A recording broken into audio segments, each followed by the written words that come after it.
아베 전 총리의 피습 사건 이후 경시청에 대한 일본인들의 조롱이 계속되고 있습니다. 일본에서 아베 신조 전 총리 피격 사건과 관련 당시 경호가 허술했다는 지적이 나오는 가운데 약 2달 전 경시청 소속 경호원의 유인 경비 훈련을 하는 영상이 온라인상에서 조롱 대상이 된 것인데요. NHK 등 현지 언론의 16일 보도에 따르면 15일 트위터와 온라인 커뮤니티 등에는 지난 5월 18일 도쿄 영빈관 앞에서 열린 경시청 경비부의 훈련 영상이 공유됐습니다. 당시 경시청은 같은 달 24일 도쿄에서 열리는 쿼드 4국 정상회의를 앞두고 모의 훈련을 진행했습니다. 영상을 보면 유인의 방문을 환영하는 군중들 속에서 총성이 울렸습니다. 그러자 총격범 인근에 서 있던 경호원들이 총격범을 순식간에 제압했습니다.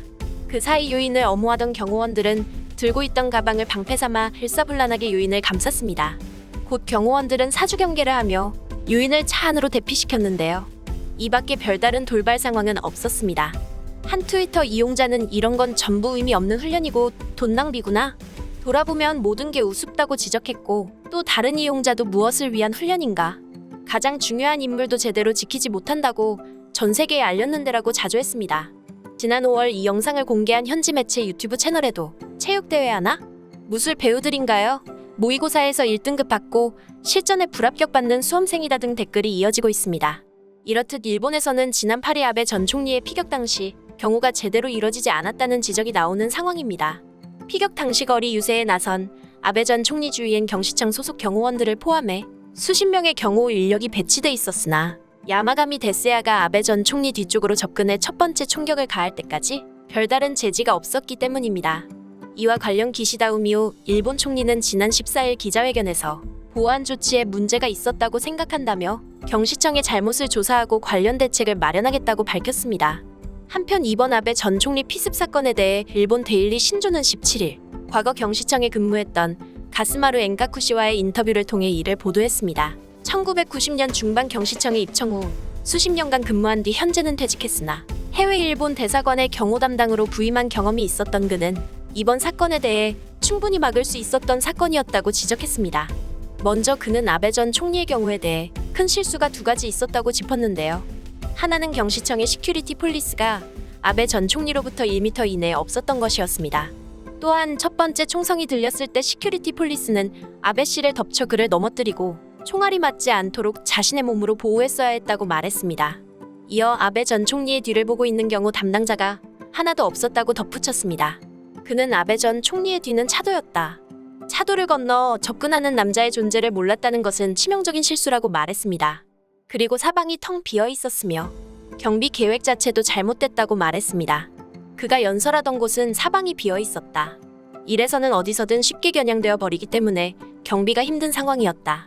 큰 건물을 등지거나 선거 차량을 이용해 연설을 했어야 했다. 혹은 아베 전 총리의 뒤쪽 차로를 전면 통제하는 등의 대처가 필요했다. 비록 왜 차를 세우냐는 비판을 받게 되더라도라고 말했습니다. 그는 열린 공간에서는 금속 탐지기로 수제총을 탐지하기란 어렵다. 그렇다면 폭발물 탐지견을 썼어야 했다고 지적했습니다. 이어 공항 등에 배치되는 마약 탐지견은 이미 대중들에게 잘 알려져 있다. 당연히 이와 비슷한 탐지견인 폭발물 탐지견도 있다. 도쿄도와 오사카부, 가나가와현, 지바현, 사이타마현, 아이치현 등 정령 지정 도시가 있는 도도구현 경찰에 있다. 서구에서는 이미 민간 폭발물 탐지견이 많이 활약하고 있다고 밝혔습니다. 구체적으로 어떤 경우에 배치되는지에 대한 질문엔 일왕 폐하, 총리, 외국 인사가 오는 행사장 등에서 폭발물 탐지견이 사용되고 있다며 유인 도착 몇 시간 전에 행사장 내 주변 탐사를 한다고 보면 된다고 말했습니다. 이어 용의자의 수제총은 쏘는 순간 하얀 연기가 치솟았다. 탐지견이 있었다면 화약이 담긴 총이었다는 것은 금방 발견됐을 것이라면서 틀림없이 사건을 미연에 방지할 수 있었을 것이라고 생각한다고 말했습니다. 그는 이것이 테러리스트에게 위협적인 존재로 폭발물 탐지 로봇이라면 폭탄을 발견하기까지 하루가 걸리지만 걔는 이를 순식간에 탐지할 수 있다고 밝혔습니다. 이어 사전에 폭발물 탐지견이 있다는 것을 알게 되면 테러리스트가 그곳에서는 폭탄 설치를 할 수 없게 된다고 덧붙였습니다. 그는 우크라이나에서는 현재 잭 러셀 테리어의 수컷 페트론이 폭발물 탐지견으로 맹활약 중임을 밝히고 러시아군이 철수한 체르니히우에서 페트론이 땅속에 있는 지뢰와 불발탄을 24시간 만에 262개나 찾아낸 점을 사례로 들어 말했습니다. 즉 치명적인 실수로 그를 사망에 이르게 한 것도 문제지만 애초부터 위기 상황은 물론 이를 방지할 방법이 생각보다 많았다는 것입니다. 한편 일본 네티즌들은 이 소식과 관련해 다양한 반응을 보였습니다. 분명 다양한 케이스의 문제점들을 개선할 필요는 있다고 생각한다. 지키지 못했던 점을 열거하고 개선하여 반복되지 않도록 미연에 방지하는 것은 매우 중요하지만 표면으로 드러난 문제 해결에만 신경 쓰기보다 그 깊이도 함께 봐주었으면 한다. 경비체제, 빈곤에 의한 심적 문제, 종교법인의 본연의 자세, 정치와 종교의 관계와 문제, 유인 행선지가 갑자기 바뀐 점, 그에 대응하는 준비체제를 구축할 수 있는지에 대한 문제, 미디어의 관련 보도의 본연의 자세, 자작 흉기가 가능케 된 환경 등 이러한 광역의 문제를 깊게 생각해 주길 바란다. 부디 나무만 보고 숲을 보지 않는 그런 식으로 진행하지 않기를. 이만한 사건이 있었으니 완벽한 경우를 목표로 체제를 아주 극진히하겠구나. 현존하는 정치인들은 선거는 당연히 돈이 드는 것이다. 그 점은 국민들께서 이해해 주시고 세금이 오르는 것도 양해해 주시기 바라며라는 것으로. 모 정치인은 격이 높은 분이라 시큐리티 폴리스 15명을 붙이지 않으면 기분이 나빠진다. 라이벌인 모 선생님이 10명은 붙였기 때문이라는 논리로 자신의 인지도를 평가받으려고 하겠지.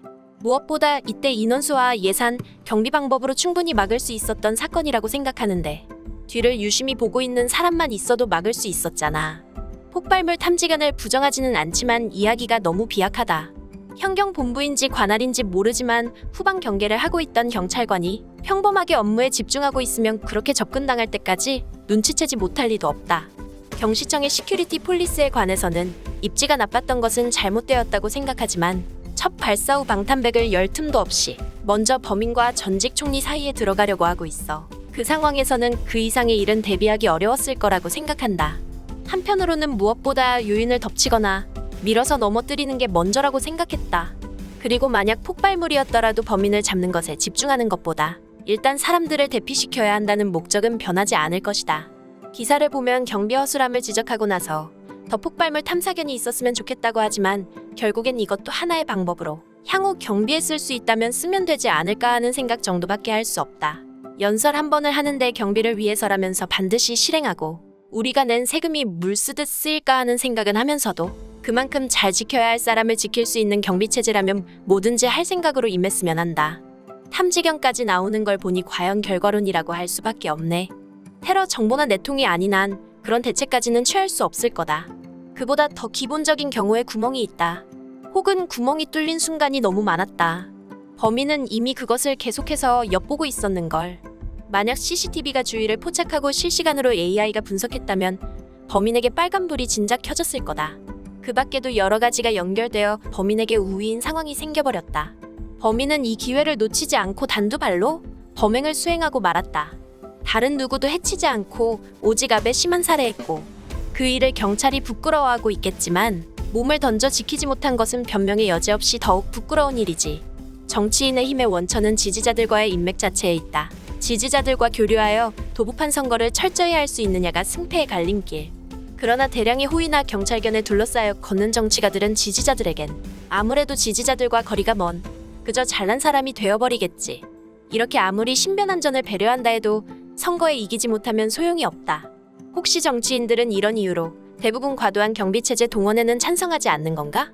경비체제의 허술함을 지적하는 것은 아마추어도 할 수 있는 간단한 일이지만 정작 중요한 것은 당사자가 경비를 동원하도록 결정을 내릴지 말지가 아닐까? 공무원의 일본전 통예능으로서 봐야 한다. 차라리 실제 경우는 민간에 맡기지 그랬냐. 자위대 등도 대단한 훈련을 하고 있겠지만 실전 경험은 제로이므로 같은 결과가 될 것이라고 생각합니다. 이제 100% 미국산을 업고 갑시다. 사전에 범죄가 발생할 것을 들었다면 초등학생도 이런 움직임을 할 수 있지. 실전에서는 한 발을 쐈는데도 3초 정도를 가만히 있었고 지금까지 관련 소식을 접한 일본 네티즌들의 반응이었습니다. 경시청에 대한 일본 국민들의 신뢰가 회복되기엔 어려울 것으로 보입니다. 오늘 소식은 여기까지입니다. 내용이 도움이 되셨다면 구독과 좋아요, 알림 설정 부탁드리겠습니다. 세상의 소식을 전하는 월드리뷰는 계속해서 달려나가겠습니다. 시청해주셔서 감사합니다.